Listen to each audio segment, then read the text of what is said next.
Good afternoon, everyone, and thank you to all our supporters, partners and sponsors for being here.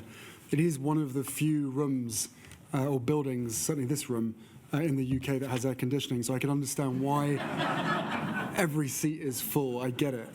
But looking around this room, I see people representing different nations, different governments, different militaries, different organizations, and of course, different approaches to recovery. And that's exactly as it should be. No two countries are the same. No two healthcare systems are the same. And no two military cultures are the same either. And what brings us together is far more important than what sets us apart. Every one of us believes that those who have served their country, and in particular those whose lives have been changed by that service, deserve more than our gratitude. They deserve opportunity, the chance to redefine one's purpose and identity. They deserve to truly feel our admiration and respect. And they deserve every chance to build the life that they choose beyond military service. That's what the Invictus community is all about. Now, over the next 2 hours, you'll hear about programs, partnerships, policies, and practical solutions, all in the hope of making progress, which comes when we're prepared to learn from one another. For many people, the Invictus Games are the moment that they first encounter this community. They see extraordinary competitors on the field of play, incredible families supporting from the stands, and they witness resilience in its purest form. But those of us here know that the Games have never been the destination. In many respects, they, and the training to get there, are the beginning, the catalyst, a spark that can ignite recovery, rebuild confidence, and reconnect people with a community that understands them. The real work happens long before the opening ceremony, and the legacy continues long after the closing. It happens in rehabilitation centres. It happens in local gyms or in their garage, across communities around the world. It happens through families who never give up, through coaches, clinicians, welfare teams, employers, and of course, volunteers. Through veterans supporting veterans. And through leaders who choose to invest in people rather than simply admire their resilience from a distance. One of the greatest privileges of the past 12 years has been meeting wounded, injured, and sick service personnel from every corner of the world.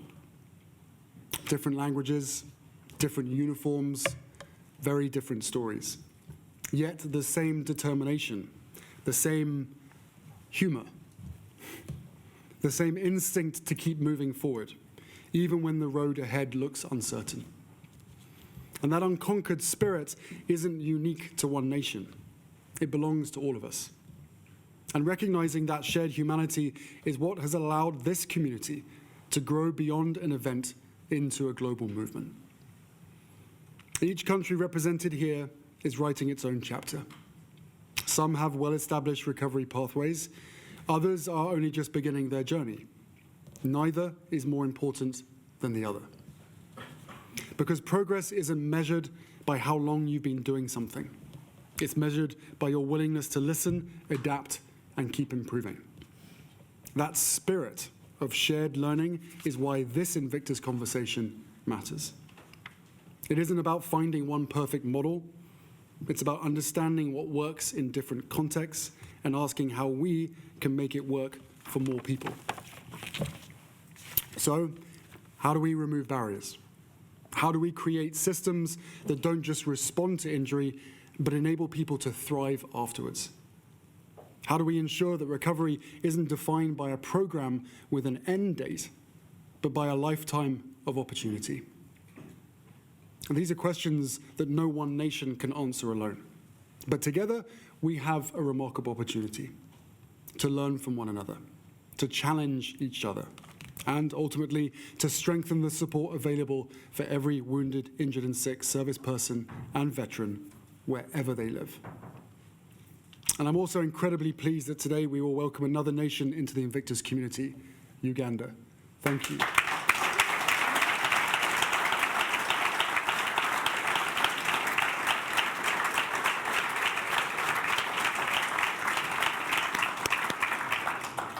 Growth has never been about numbers.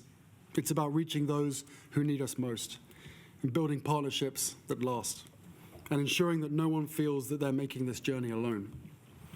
And to everyone speaking today or asking questions, I hope we approach these conversations with a sense of collective responsibility, a genuine commitment to improving the lives of men and women who have already given so much in service to others. Because this isn't about celebrating individual success stories, however inspiring they are.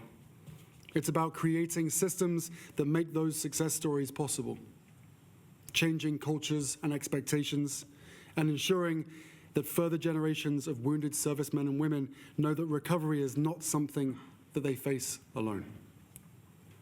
I hope you leave this conference with a deeper understanding of what the Invictus movement really is, and not simply a week of sport every 2 years, but a community united by one belief, that the unconquered human spirit exists in every nation, and that our shared responsibility is to create the conditions in which it can flourish.